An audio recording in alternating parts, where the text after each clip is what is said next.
Welcome to another edition of Around with Randall, your weekly podcast on making your nonprofit more effective for your community. And here is your host, the CEO and founder of Hallett Philanthropy, Randall Hallett. I'm humbled that you would take a few minutes of your time to join me, Randall, on this edition of Around with Randall.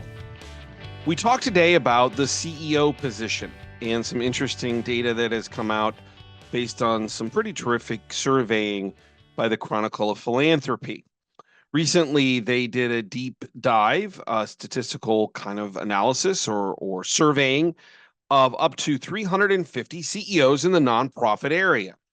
And what they found out was the continuation of a trend where there's burnout and turnover at a higher rate is still continuing. And as a result, this is causing issues within our nonprofit community. So let's talk a little bit about the survey that was done. I want to again give credit. It wasn't my survey, but it was reported out in a couple different places, in particular the Chronicle of Philanthropy in their publication. But what they looked at was from these 350 chief executives is that the first and foremost is that they loved their job, that even though there were challenges and are challenges every day, that the benefits of what they do, the love of what their missions stand for, really override or overcome the challenges. Challenges are increasing. And in fact, a third of them say that they're going to leave their job in the next 2 years because of all of the challenges. And most of those were not dealing with, well, I'm going to retire. They just aren't going to deal with the pressures of that particular opportunity. It also found that 60% of these chief executives are really concerned. This will be not a surprise to this host of the podcast, are really concerned about fundraising. And in fact, go a little bit further, saying that it's getting harder and harder to find that money, and that in many ways they're not prepared, which obviously aligns with the book that I wrote last year. Been very fortunate to be told it's an American College of Healthcare Executive Hamilton Award finalist, maybe the first philanthropy book to reach the finals into final review for the American College of Healthcare Executives, kind of the Association for Healthcare Leaders. They're not ready for this a lot of times. Now, my book was very specific to healthcare, but it can cover all aspects of the nonprofit world. They're struggling with philanthropy. They don't quite know where to go and what to do. They also indicate that the preparation which they have isn't adequate enough, which is what the book really is all about. And some people come to it more naturally. There are always those that come into particular jobs and their skill sets and their interests kind of align with, in terms of kind of a perfect start. So this all leads to pressure in terms of financial stability.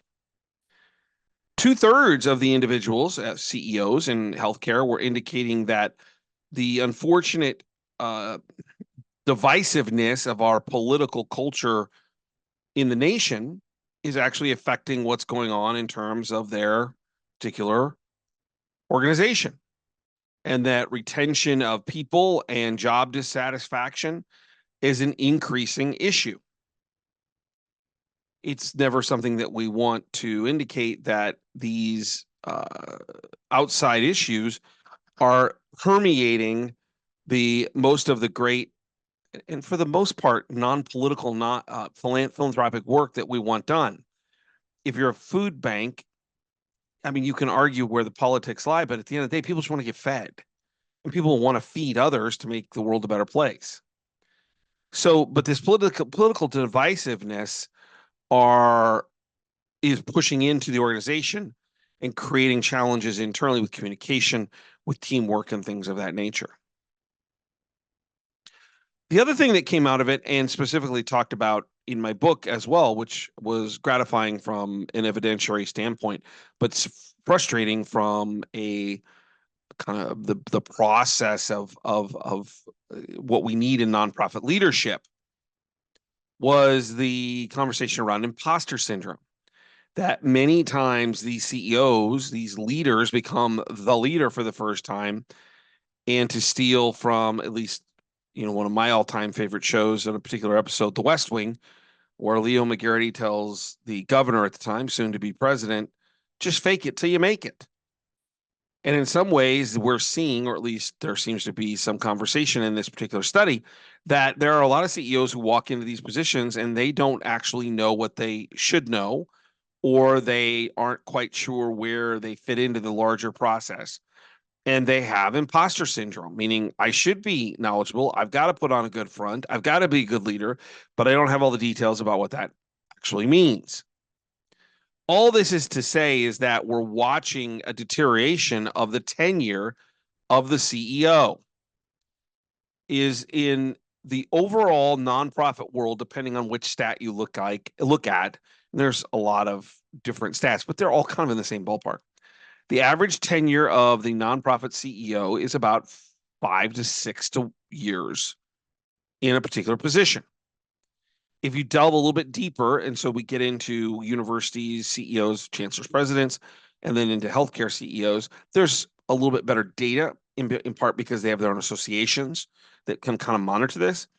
But university CEO tenures, chancellor, president, whatever title, is down to under 6 years, where in 2006, it was nearly 9. And in healthcare, it's down to under 4 years.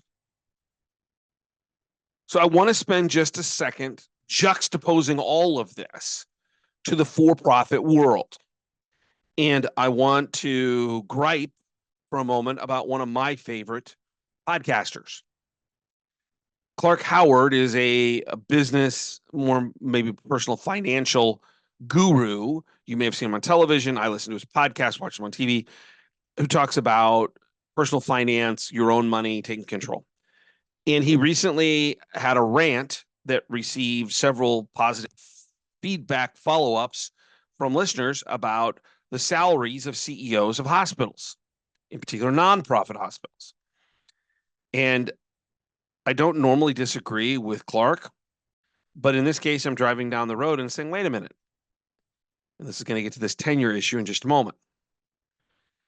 If you're a nonprofit hospital CEO, and let's just take out hospital, nonprofit CEO, you probably have the same issues that a for-profit CEO has of similar size. Financial, sales, if you're in the for-profit world, or philanthropy and service, if that's the nonprofit kind of revenue stream. Certainly, legal issues are going to be somewhat similar. You're going to have tax issues. It may look a little different from a nonprofit, but there are still issues involving tax. You're going to have, from leadership issues to, people not showing up, to bad service, to bad marketing, bad media attention. The reason I bring this up is that he was saying it's just not fair. These are nonprofit CEOs. They shouldn't be making this much money. And I'm like, wait a minute. A nonprofit CEO and a for-profit CEO have many of the exact same problems.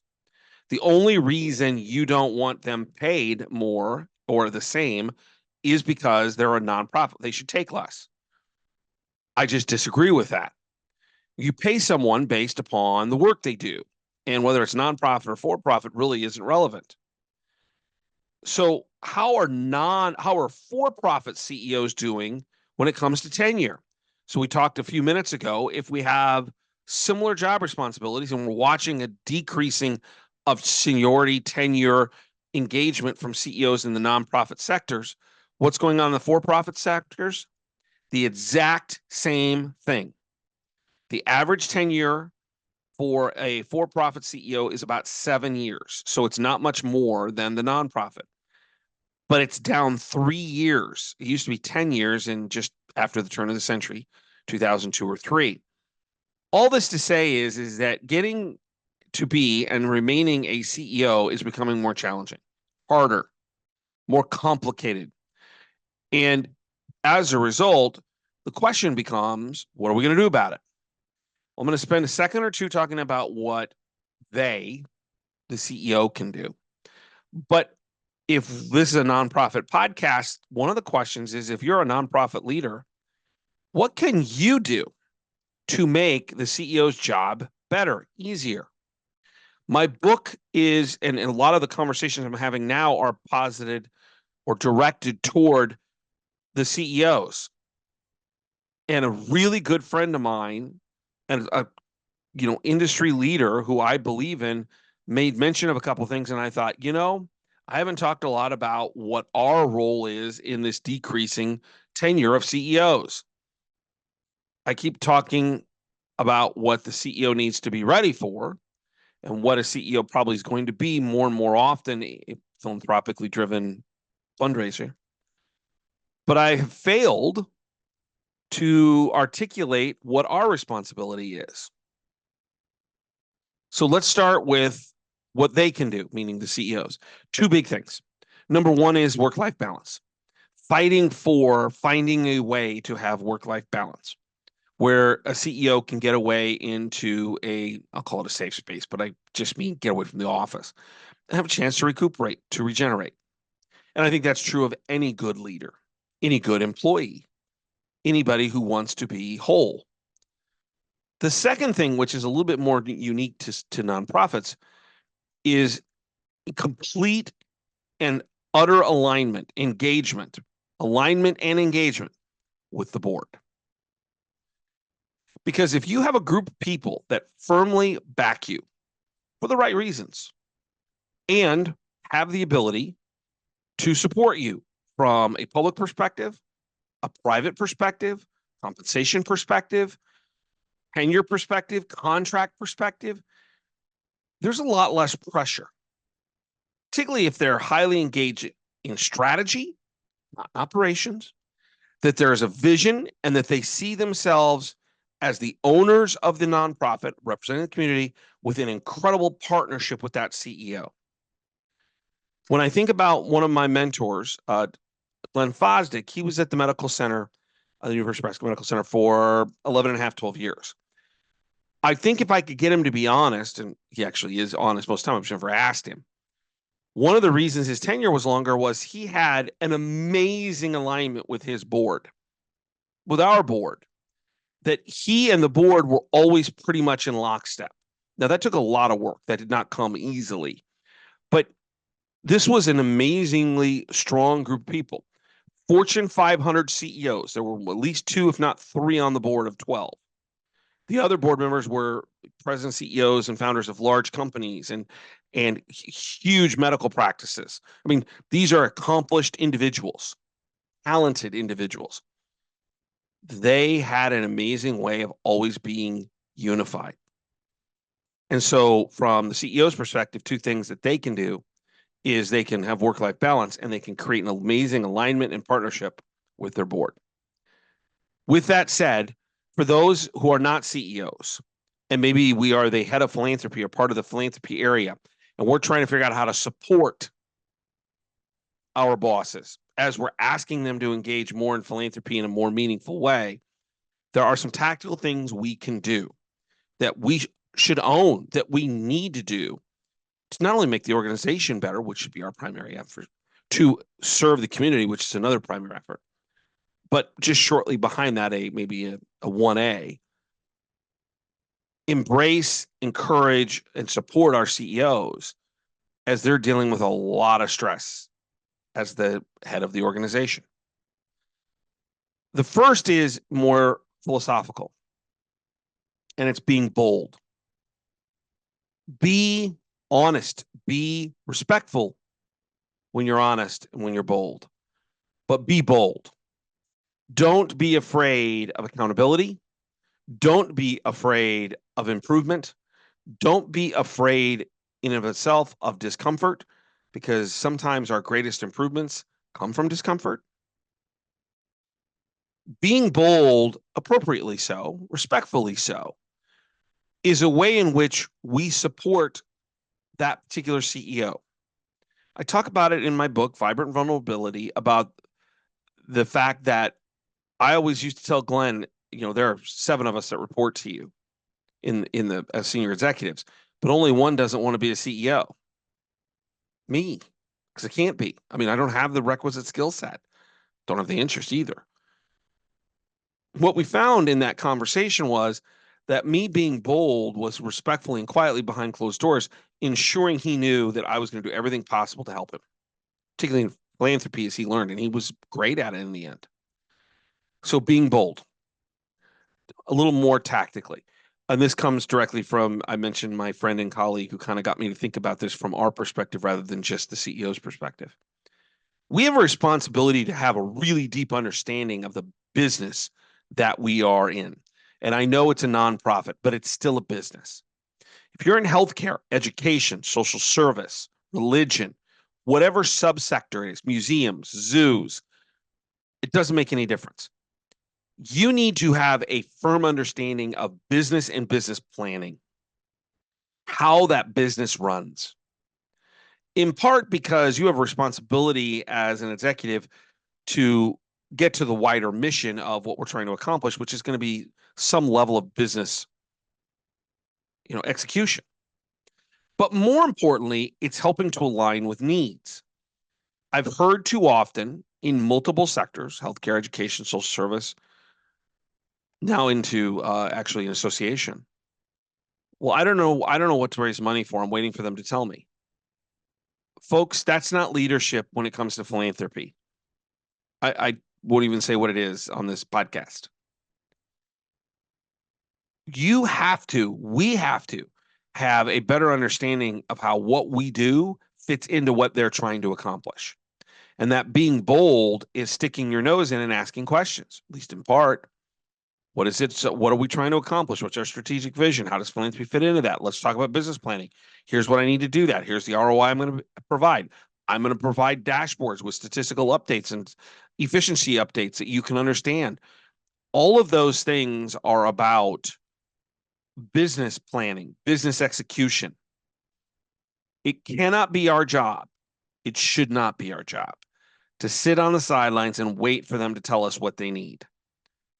If we do that, we are failing what we're trying to accomplish. Number 2 is to support the idea of board engagement, that there is a philanthropic element, even if you have your own foundation board. The governance board, the organizational governance board, has one as well. And supporting that CEO to ensure that we are supporting what they need in terms of that alignment, but also how philanthropy fits in is critically important. Number 3 is to embrace the community. Get off your duff, get out of your office and go see community leaders. If you're a gift officer, ask a million questions. What is it the community thinks about our organization? What is it that we should be doing? What is it that we're not doing? What are the misnomers out there? What are the rumors? A feedback loop back to our CEO can better align him or her with where the organization needs to go and what their position is in that. But if you're just waiting for the community to comment, what you're doing is you're waiting for an article in the newspaper, now online, that's not going to be any good. And so embrace the community. Get out there and ask questions. The higher level you are in philanthropy, the higher the level of the people you should be dealing with in the community, in their organizations. Listening, asking questions, and then from a purely fundraising perspective, finding the connections to what we're doing that they want to support. But if nothing else, that information and feedback loop is important. The last thing is to ensure that we are producing both goals and outcomes on paper. And they're not just the lagging indicators. Well, how much money do we raise? Giving more than that in healthcare, in education, social service, in all kinds of ways. Dashboards and data are beginning to become more and more important in the strategic decisions that are being made. And if you're not in these areas, if you're not trying to engage in a meaningful way with data and outcomes and how philanthropy fits into that, you will not be helping to the level you should be. So what are our responsibilities? Deeper understanding of business planning and strategy. Number 1. Number 2 is engaging from the board's perspective in support of philanthropy. Both boards, one board, doesn't make a difference. Engaging in the community, getting out and listening and hearing what the community is thinking, where we fit into that. And lastly, the key of being and producing understanding metrics and dashboards for the data that shows our effectiveness and what we're trying to accomplish. All of these things are under the broader philosophical category of being bold. We need more bold leadership to support our CEOs. Yes, I'm not going to move away from that. I think our CEOs need to be much more embracing of philanthropy and the things that need to be done. But we also have responsibility in helping get there. And I don't want that to be forgotten, because I talk about the other side a lot today, and maybe a little bit more when I talk to hospital associations and ACHE and different CEOs. I'll also be talking to those CPOs and certain places like AHP. They say, hey, it's also our responsibility to be ready to go. We need longer CEO tenure. But to get there, we're going to have to make adjustments and help those in those positions make those adjustments that they can so that it's possible. Don't forget, check out the blogs, 90-second reads, hallettphilanthropy.com. You get an RSS feed right back to your inbox. And if you'd like to reach out to me and make your own complaint like I did today about one of my favorites, Clark Howard, email me. Tell me I'm crazy. Tell me I'm nuts. Tell me you disagree. I'm okay with that. But that's podcast@hallettphilanthropy.com. The world of nonprofits is becoming more and more important. We fill that gap somewhere between where the government interacts and tries to help and where corporations try to help to their certain degree, or the kind of the free enterprise system. And there's a hole. And philanthropy is the gap filler in that. There's a lot of people, a lot of things that need assistance that fall into that gap. And that's why you're so important. Consider the work you do every day as an investment in your community and in people and things that are very important. Remember my all-time favorite saying, some people make things happen, some people watch things happen, then there are those who wondered what happened.